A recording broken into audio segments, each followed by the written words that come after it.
c'est parti pour la deuxième partie d'Israël. Je suis content de vous revoir. Cette partie-là va être un peu spéciale parce qu'on va parler de premier roi des Hébreux. On va parler un tout petit peu de David, de Salomon. On va parler un tout petit peu aussi de Jésus. Alors, Jésus fait pas vraiment partie de les origines des Hébreux, mais on est toujours un peu ambigu, est-ce qu'il est juif ou pas. Et après, on va terminer la vidéo sur des choses symboliques. Alors, normalement, je voulais en faire trois. Je voulais parler du chandelier à 7 branches. Je ne vais pas le faire parce qu'autrement, la vidéo, elle va être plus longue que 30 à 40 minutes et c'est toujours ce que j'ai envie de faire. Et donc les deux thèmes que j'ai choisis, c'est l'étoile à 6 branches et je vais terminer avec quelque chose de kabbalistique, de la kabbale française. C'est quelque chose que je fais pas normalement, je m'intéresse à ce genre de choses. Et dans le lien, je vais vous donner aussi le partage avec quoi vous allez avoir un support que vous pouvez suivre automatiquement la même chose que moi.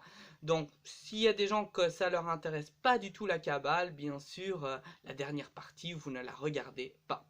Alors c'est parti, la dernière vidéo qu'on a fait on a parlé de patriarches, des grands patriarches qui sont Abraham, Isaac et Jacob. Et je me suis posé une question, la dernière fois que j'ai pas su résoudre et j'ai essayé de trouver sur n'importe quel livre, mais j'ai pas trouvé. Ça m'a fasciné l'histoire d'Abraham. Je sais qu'Abraham avait une femme qui s'appelait Sarai qui était sa demi-sœur, ça je vous ai raconté dans la vidéo précédente. Et il a essayé d'engendrer avec sa demi-sœur qui était Sarai. Il n'a pas réussi parce qu'elle était stérile. Et donc, du coup, il a demandé à cette Sarai s'il pouvait engendrer avec la servante qui s'appelait Agar, qui était une servante du pharaon. Et donc, du coup, ils les ont fait un enfant qui s'appelle Ismaël. Et cet Ismaël est très important pour la religion musulmane. Et donc, du coup, par après, cette Sarai va être jaloux et elle va engendrer donc cet Isaac avec l'aide de l'Éternel ou un ange. Alors, ce que je me suis posé comme question, c'est plusieurs. La première question, où est la généalogie de Ismaël? Parce qu'il faut savoir qu'Ismaël est techniquement l'aîné. Il est né avant Isaac. Et deuxième chose que je me suis posé comme question, le père officiel d'Isaac n'est pas Abraham parce que techniquement elle ne pouvait pas avoir d'enfant avec Abraham. Donc c'est un ange qui a aidé pour engendrer en fait Isaac. Donc du coup, la question est, quand on veut être juif, est-ce que c'est du côté mère ou du côté père? Et est-ce que si on est musulman, est-ce que c'est du côté père ou côté mère?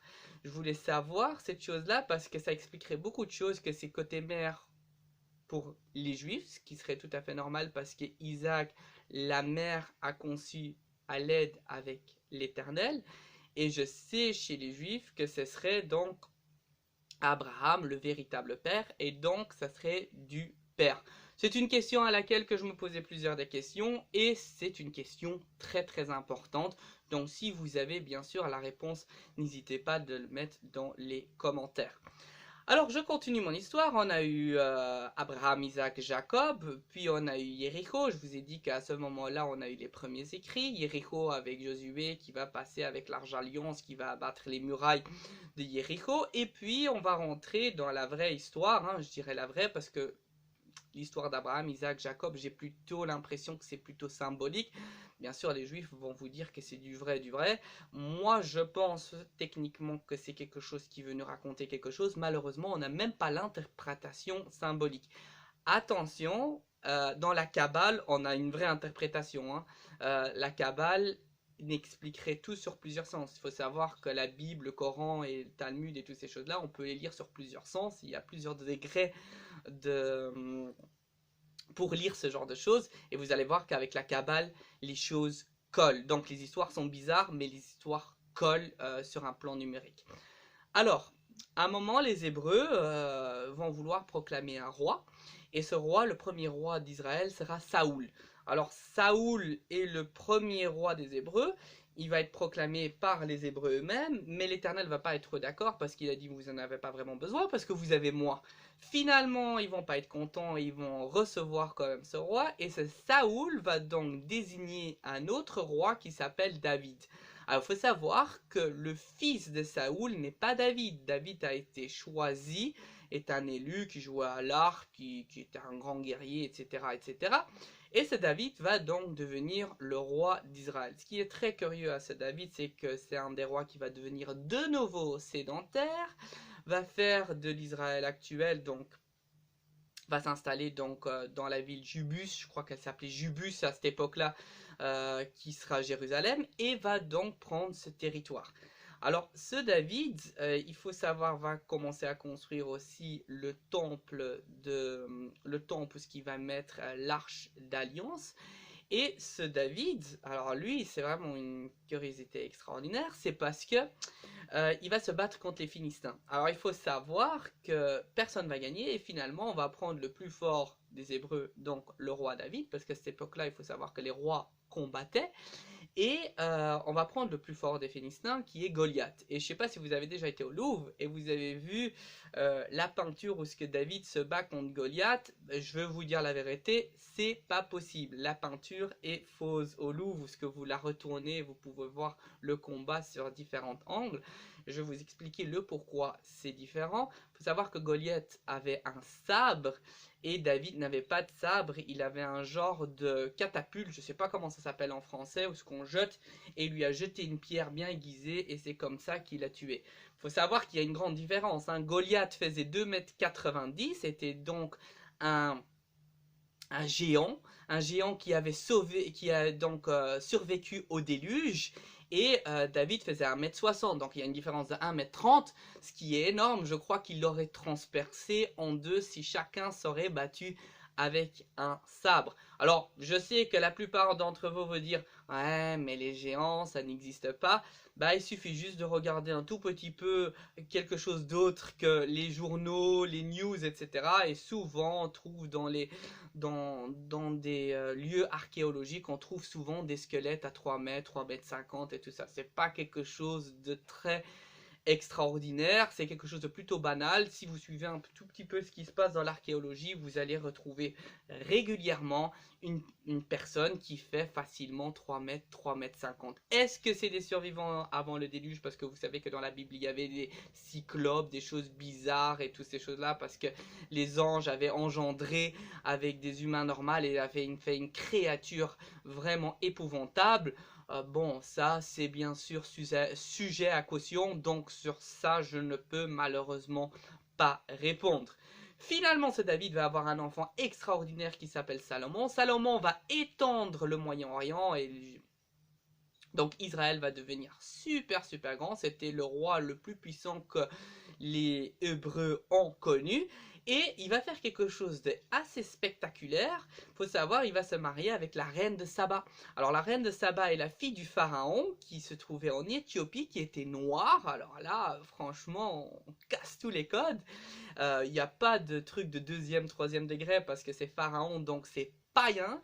Et donc du coup il va me faire même un enfant, et on peut pas dire que quand vous faites un enfant et il y a d'un côté les Hébreux et d'un autre côté les Égyptiens, qu'il n'y a pas une tradition qui s'est mélangée. C'est impossible de dire ça. Quand vous avez un enfant qui fait partie d'un père musulman et une mère catholique, l'enfant va bien sûr se nourrir des deux cultures.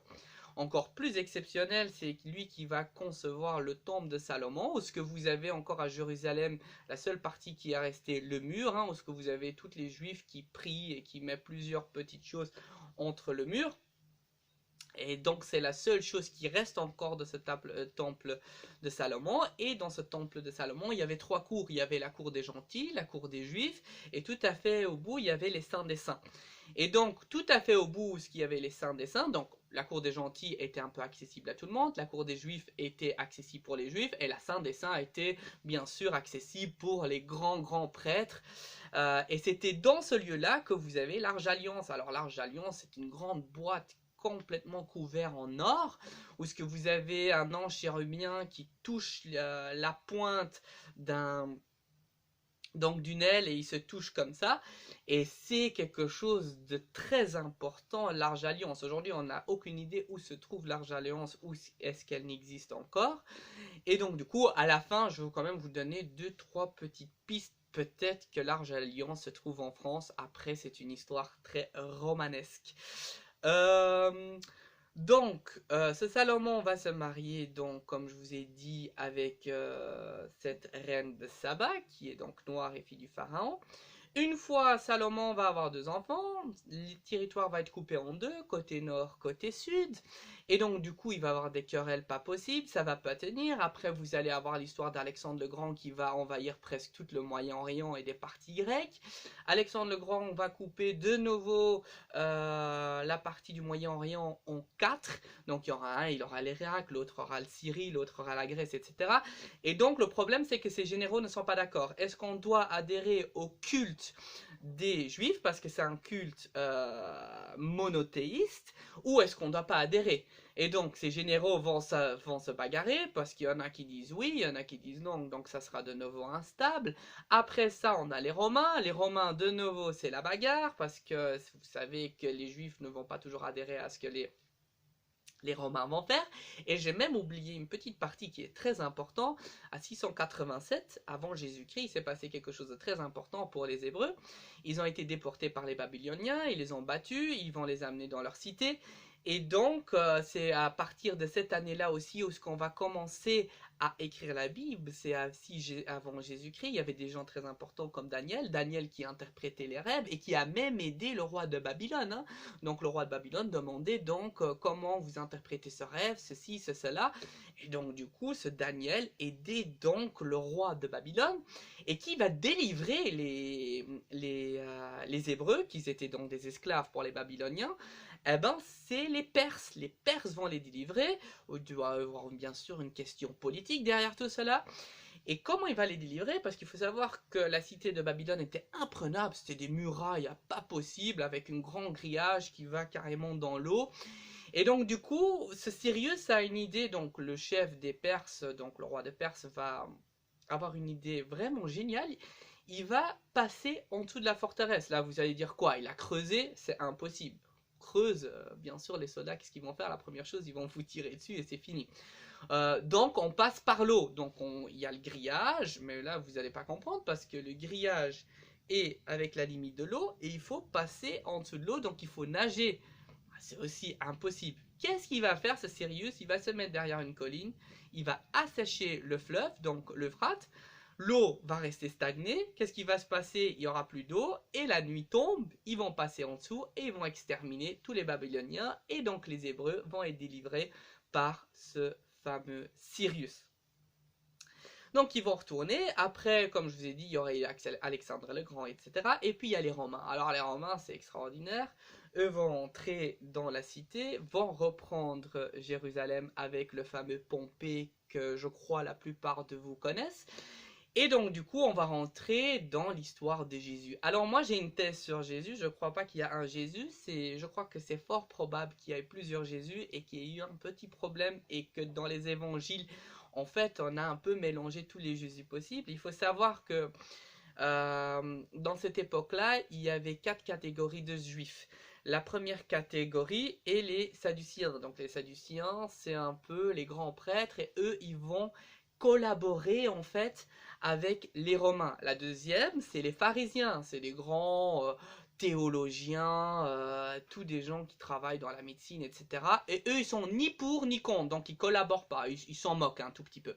Et puis vous avez les zélotes. Les zélotes sont très importants parce que c'est des nationalistes extrémistes. Donc eux, pour un tout et un rien, ils massacrent. Hein. Donc dès qu'il y a un Romain qui veut mettre un temple sur un lieu qui est pas qui doit pas y être, ou dès qu'il y a un Romain qui met un aigle devant un temple des Juifs, on massacre. Et ils massacrent parfois aussi des Juifs qui collaborent avec qui collaborent donc avec les Romains. Donc eux c'est vraiment extrême nationaliste et franchement il n'y a rien à faire. Et puis il y en a encore un autre groupe qui s'appelle les Esséens. Alors eux c'est des grands mystiques, eux ils sont plutôt dans l'astrologie, se mettent dans les collines, regardent comment les étoiles se passent, les équinoxes et tous ces genres de choses. Donc on a 4 catégories différentes. Donc ce qui s'est passé, c'est qu'à un moment, vous savez que les Juifs ont trahi Jésus parce qu'il s'est proclamé comme roi des Juifs. Hein, pourquoi pas? Et donc, les grands prêtres ont été voir Ponce Pilate parce qu'il faut savoir que les Juifs ont dénoncé à les Romains parce qu'ils n'avaient pas le droit de donner la peine de mort. Ils avaient le droit de juger, mais ils n'avaient pas le droit de donner la peine de mort. Et donc, les grands prêtres vont aller voir Ponce Pilate, ils vont dire, celui-là, il croit qu'il est roi d'Israël. Donc les Romains ils disent ah non, celui-là il va créer le trouble, donc il y a la crucifixion. Et donc, il va mourir. Alors, je passe toutes les thèses qui sont passées sur la crucifixion, si c'est le vrai Messie, si c'était un double, s'il a été mis là, et il a été enlevé avant qu'il est mort, et toutes ces choses-là. Ça, je veux, ou est-ce qu'il y avait un jumeau, et toutes ces choses-là. Toutes ces thèses, je les passe. Une chose que je voulais je voulais partager avec vous, au Louvre, il y a un grand mensonge. Quand vous voyez les tableaux de la Renaissance au niveau de Jésus, bah, ça n'existe pas. Hein. Déjà, la croix est beaucoup trop grande. Je ne crois pas que Jésus a pu transporter la croix comme ça, comme vous voyez au Louvre, que c'est des croix de 4-5 mètres et qu'on voit Jésus dans une hauteur improbable. Deuxième chose, quand vous mettez des aiguilles dans les mains, bah, je crois techniquement avec le poids, vous tombez. Et troisième chose, et la plus importante, il faut savoir que les crucifiés à cette époque-là, ils étaient nus. Et quand vous voyez Jésus, il n'est jamais représenté nu. Et il y a une raison pour cela. Pourquoi? Bah, si Jésus était un hébreu, ben, ça veut dire qu'il est circoncis. Et ça rentre pas dans le dogme du catholicisme. Donc, du coup, on le représente avec des habits. Et c'est une des raisons pour laquelle je crois qu'il n'est pas représenté nu. Et en plus que ça, vous savez que l'Église n'est pas trop pour les choses et les représentations nues. Même qu'à la Renaissance, on commence tout petit peu à représenter les gens de temps en temps nus. Vous allez voir, les anges dans le Moyen-Âge sont représentés couverts et les anges dans la Renaissance sont déjà représentés nus. Vous pouvez voir ça avec Michelangelo qui représente ça dans la chapelle Sixtine. Mais voilà, rien à voir avec Jésus. Ce qui s'est passé, c'est que Jésus a été pas reconnu par les Juifs comme le roi, donc c'est pas leur Messie, c'est un faux Messie, mais quand même ce gars s'est proclamé comme roi. Mais en même temps, c'est un mystique. Et comme un autre temps aussi, vous voyez, il peut être quand même très agressif. Moi, je pense qu'il y avait plusieurs Jésus dans plusieurs tribus. Donc, un qui se proclamait roi, un qui était un mystique, donc qui faisait partie des pharisiens, donc un théologien, un qui était donc, qui faisait partie peut-être des zélotes, un nationaliste extrémiste qui disait non, moi je veux contre tout ça là, et un qui était, et deux messies pour les essayer, un qui est politique et un qui est religieux. Et en fait, ce qui s'est passé, c'est qu'on a écrit les évangiles 30-40 après Jésus-Christ, donc il y a quelque chose qui s'est passé entre. C'est les 4 évangiles qui ont été canonisés et donc on a fait un mélange de plusieurs Jésus et on les a mis à l'intérieur. Bon, c'est une thèse à part des milliers d'autres thèses, mais je trouvais intéressant de la partager avec vous. Normalement, elle n'a rien à voir avec la conférence parce qu'on parle des Hébreux, on parle d'Israël et on ne parle pas de l'origine du christianisme, mais j'avais envie de quand même le partager avec vous. Après, maintenant, je voulais quand même terminer cette conférence avec les symboles des Hébreux. Alors, j'en ai choisi deux. J'ai dit que le chandelier à 7 branches, je ne l'ai pas choisi parce qu'autrement, ma conférence va être trop longue. Donc, la première à laquelle que je voulais parler, c'est l'étoile à 6 branches de David, que vous connaissez tous, qui se retrouve sur le drapeau d'Israël et que à chaque synagogue dans le monde entier, vous pouvez retrouver l'étoile à 6 branches, qui a plusieurs signification. Il faut savoir que cette étoile à 6 branches existe déjà avant Abraham, donc dans l'âge de bronze, vous allez retrouver déjà plusieurs étoiles à 6 branches dans des grottes. Qu'est-ce que ça représente? Je crois techniquement que c'est un sceau magique qui représente en fait qu'on doit qui repousse en fait les démons. Donc c'est un truc très important pour les Israéliens. Il faut savoir que les Israéliens et plusieurs autres peuples ont choisi. Vous connaissez tous, hein, étoile à 6 branches. En fait, c'est 7 parce qu'au plein milieu, il y a la pointe et ça représente plusieurs choses. Donc, première chose qu'on peut dire, c'est 2 triangles qui rentrent l'un dans l'autre. Donc, vers le bas, vous avez le côté négatif, vers le haut, vous avez le côté positif. Ça pourrait dire qu'on passe de la matière à l'esprit. Ça pourrait aussi représenter vers le haut l'homme et vers le bas la femme. On pourrait dire le feu et l'eau qui descend. Et comme ça, on peut partir sur toutes les thèses qui existent. Alors, il faut savoir que l'étoile à 6 branches, comme je vous ai dit, n'est pas que israélien. Il faut savoir que plusieurs peuples ont eu, même les rois de Navarre, vous connaissez tout le début des Bourbons, donc eux avaient comme armoirie carrément l'étoile à 6 branches. Vous avez eu les brasseurs de bière avec l'étoile à 6 branches. Vous avez eu quoi encore qui est très intéressant, qui a eu l'étoile à 6 branches? Vous avez eu plusieurs pays arabes. Donc, un pays qui est très logique, c'est l'Éthiopie, parce que je vous ai dit que Salomon s'est marié avec la reine de Saba. Et donc, la reine de Saba était donc l'Éthiopie, donc c'est tout à fait normal que les empereurs en Éthiopie jusqu'à, je sais, donc les anciens empereurs ont utilisé l'armoirie de l'étoile à 6 branches parce qu'il y avait un lien avec Salomon qui était le plus grand empereur à cette époque-là, on dirait plutôt le plus grand roi des Hébreux à cette époque-là. Vous la trouvez dans la monarchie de la Tunisie, et même pire, et vous n'allez pas croire vos yeux, vous la trouvez sur le drapeau de la Palestine. Il faut savoir que les Palestiniens ont été envahis par les Britanniques. J'y reviendrai dans la troisième partie que je pense qui sera la plus intéressante des trois. Et donc, sur le drapeau de la Palestine, vous avez l'étoile à 6 branches. Et vous avez plusieurs pays arabes qui ont l'étoile à 6 branches. Actuellement, aujourd'hui, ça n'existe plus parce que l'ennemi numéro 1 est bien sûr pour les Arabes aujourd'hui les Juifs, parce qu'il y a bien sûr un conflit et je vous expliquerai d'où vient ce conflit. Ce conflit est une grande faute des Britanniques, pas que des Britanniques, et bien sûr les Européens qui ont voulu faire quelque chose qui n'a pas très bien marché, ou bien ils l'ont calculé. Je suis pas assez haut placé pour vous révéler la vraie chose, mais vous allez voir que dans la troisième partie, c'est extraordinaire comment il y aura de nouveau un retour dans la terre promise. Dernière chose sur laquelle que je voulais terminer, c'est bien sûr la Kabbale. La Kabbale, on en parle tellement, on en fantasme.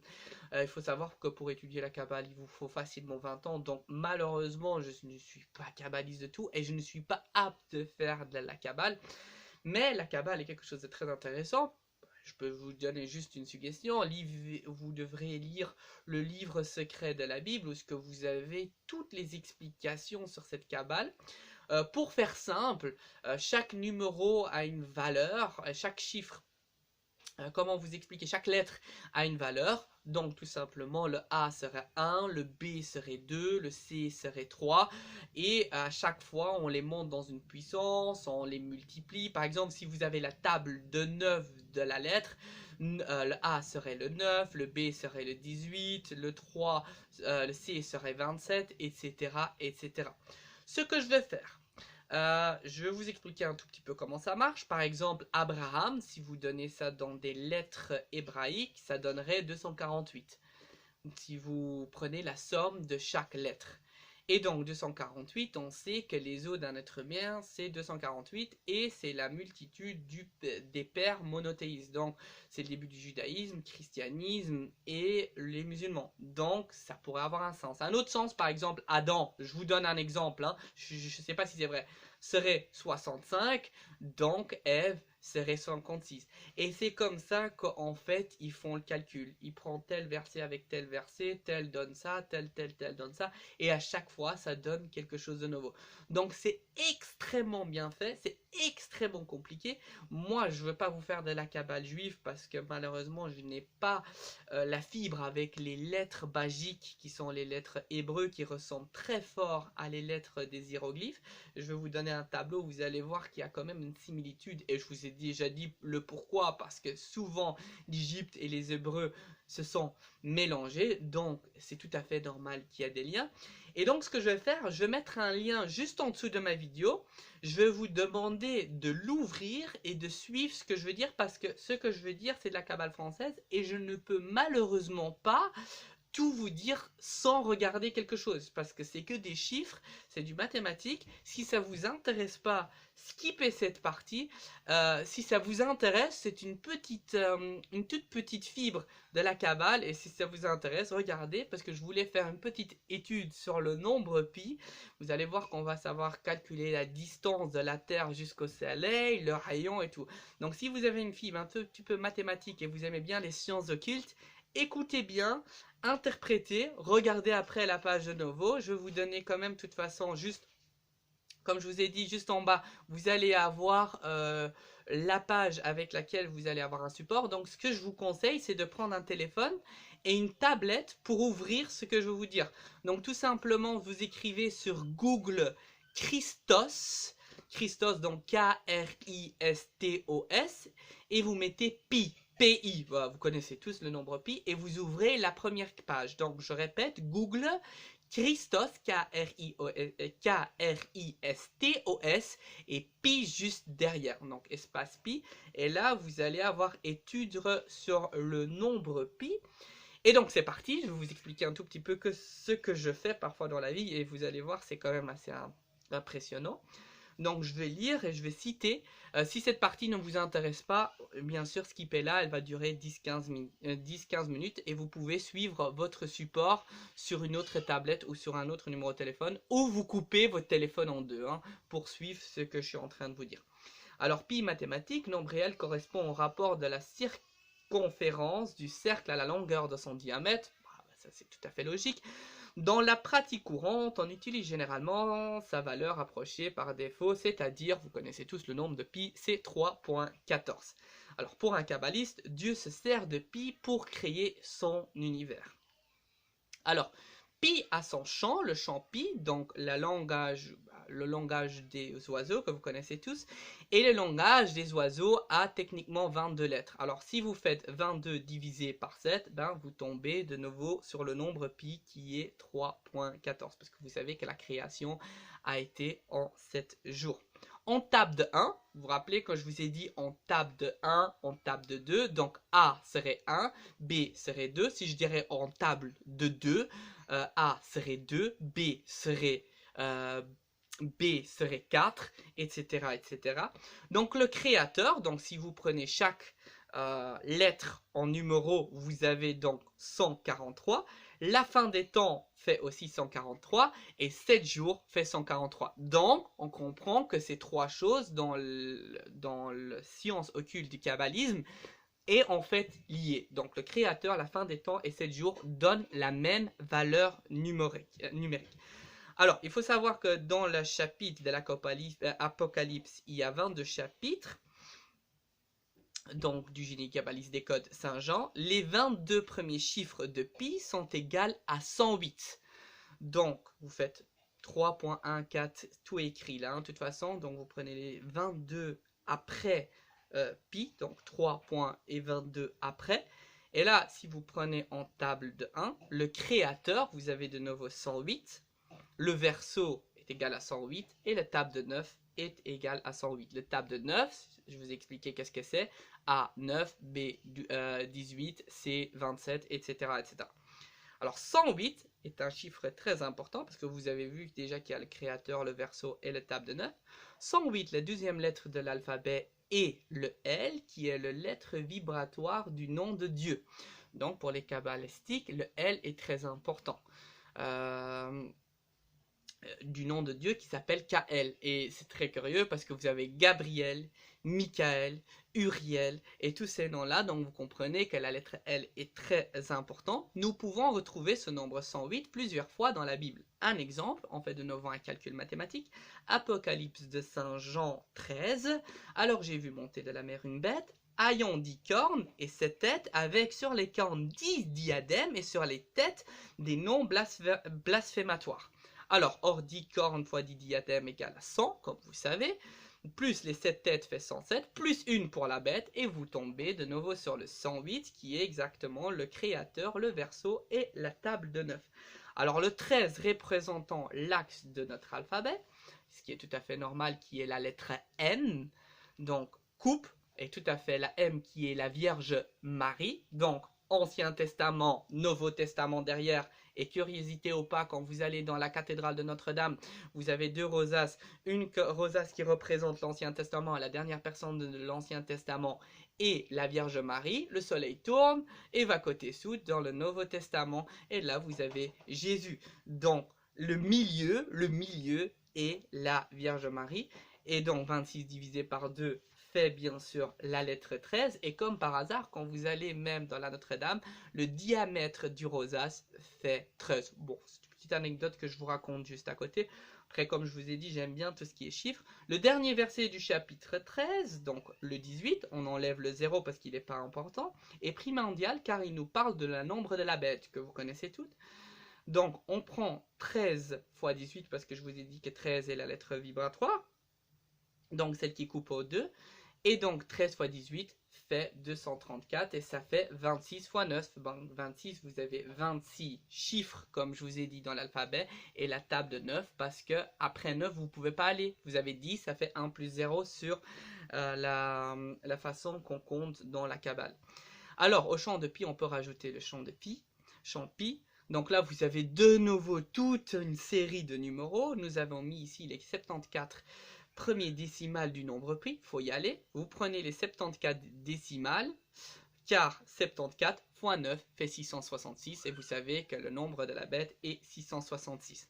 Alors pi est aussi, et ça c'est un tout petit peu plus compliqué, je ne veux pas rentrer dans les détails, autrement ça va être trop long. Pi est aussi la 16e lettre grecque qui correspond à la lettre P de notre alphabet pour la Kabbale française. P est égal à passage et parole. En additionnant le chiffre 3 avec les 74 décimales, donc vous prenez 3.1, 4, 1, 5, 9, 2, 6, 5, 3 jusqu'à les 64 décimales, vous trouvez 12 294. Et donc, ça représente la Trinité, le Père, le Fils et le Saint-Esprit. Vous tombez donc de nouveau sur 12 294. Vous prenez 12 294 plus la bête, ça fait 666. Vous tombez sur 12 960. Et là, vous pouvez faire plusieurs calculs. 12 096 est égal à 144 fois 9. 144 est la lettre P dans notre alphabet. 16 moins 9, parce que vous prenez P, vous prenez ça dans la table de 9, vous retombez de nouveau sur 144. Et la somme des 144 premiers décimales du nombre pi, alors ça c'est extraordinaire, tombe de nouveau sur 666. Alors c'est vraiment fascinant. C'est des calculs extrêmement bien faits. Est-ce que c'est une coïncidence ou c'est des mathématiciens de haut niveau? Je ne sais pas, mais ça tombe toujours juste. Alors pi, c'est aussi le rapport constant de la circonférence d'un cercle à son diamètre, soit 3.14, comme vous savez. Pi est une mesure divine qui peut nous permettre de déterminer avec exactitude le rayon cosmique qui nous sépare du siège Kael, le soleil. Donc Kael serait le soleil donc qui représente le dieu pour les kabbalistiques. Pour s'en rendre compte, il nous faut construire une nouvelle table avec l'alphabet géométrique de pi, c'est-à-dire que nous allons assigner les premiers chiffres de nombre pi à nos lettres de l'alphabet. Donc tout simplement, A serait 13, B serait 1, C serait 4, D serait 1. Imaginez-vous quand on fait ça en table de 9, A serait 27, B serait 9, C serait 36, D serait 9. Voilà, ça c'est la table de 9 de pi. Donc là, on ne parle pas d'une table normale, c'est vraiment de pi.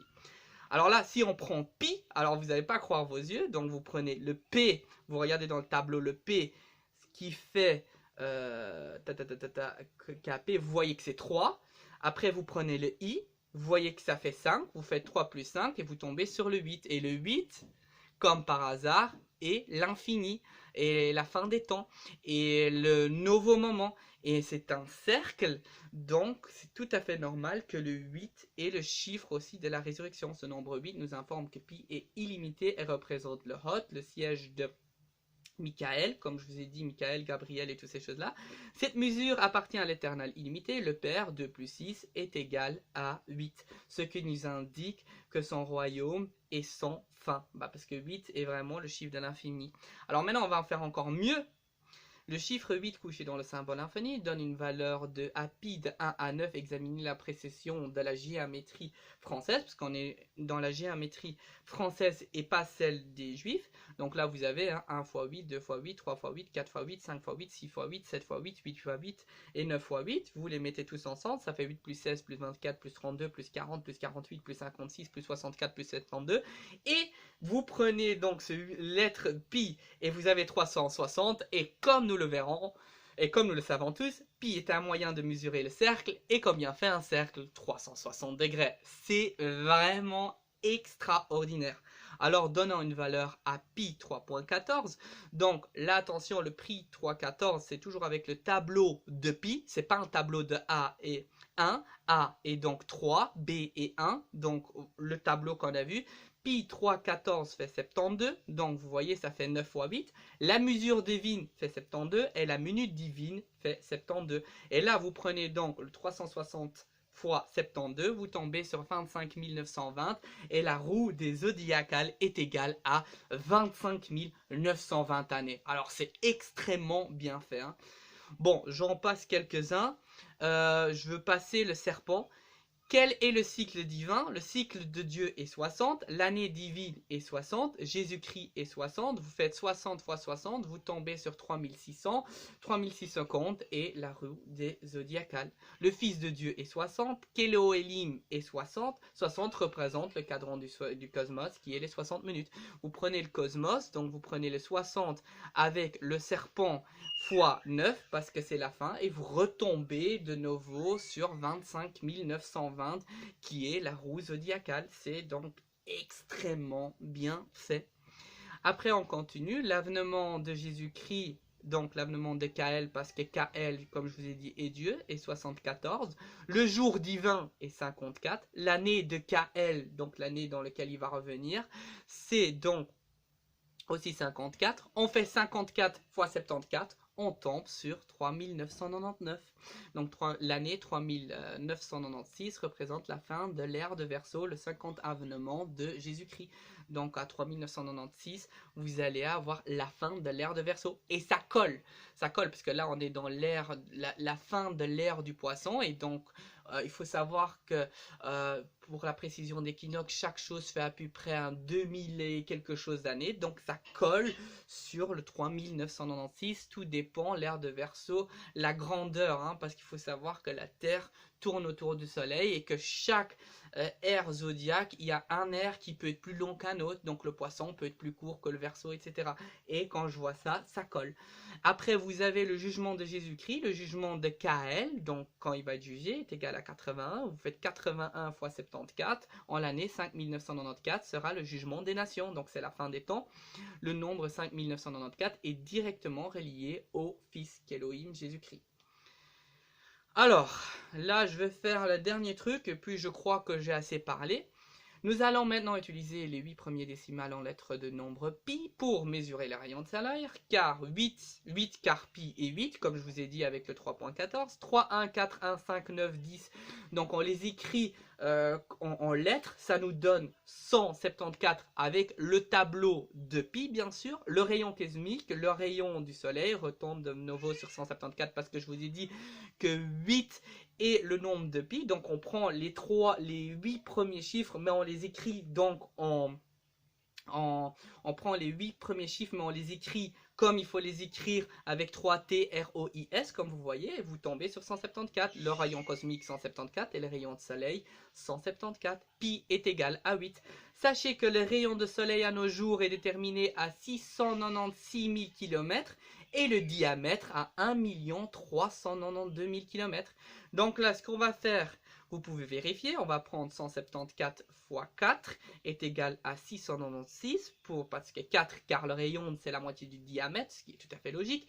Pi sert à mesurer le diamètre, donc on va prendre ce 174, parce que je vous ai dit que c'est le rayon cosmique et le rayon de soleil, par les 8 décimales de pi, et pi fait 8, donc on fait 174 fois 8 qui donne 1392, 8 pour pi et 174 pour rayon, plus rayon est égal à diamètre.